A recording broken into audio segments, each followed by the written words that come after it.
Good morning. Bob Dylan wrote a song called Gotta Serve Somebody. Here is the first verse in the chorus. You may be an ambassador to England or France. Some of you know this, right? You may like to gamble. You might like to dance. You may be the heavyweight champion of the world. You may be a socialite with a long string of pearls. Here's the chorus. But you're going to have to serve somebody. Yes. Indeed, you're going to have to serve somebody. Well, it may be the devil or it may be the Lord, but you're going to have to serve somebody.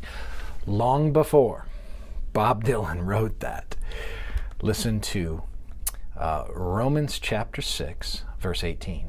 Let me read verse 17, 18, get the whole context. But thanks be to God that you, who were once slaves of sin, have become obedient from the heart to the standard of teaching to which you were committed, and having been set free from sin, have become slaves of righteousness. So, you're going to serve somebody in your life. You will either serve sin, the flesh, the world, the devil, or you will serve righteousness. And you will be a servant. You'll not be an autonomous agent. This is important because we so long for this freedom that somehow we're unfettered and unrestrained. Even in the context here that says having been set free from sin, you're set free to be a slave.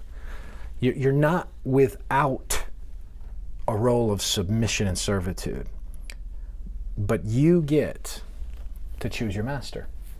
Will you be a slave to sin or a slave to righteousness? The gospel has set you free so that you can be and have available to you to be a slave of righteousness. You'll recall earlier that Paul said you could let sin reign in your mortal bodies. As a believer, you don't want to do that. Instead, you want to submit yourself to the Lord.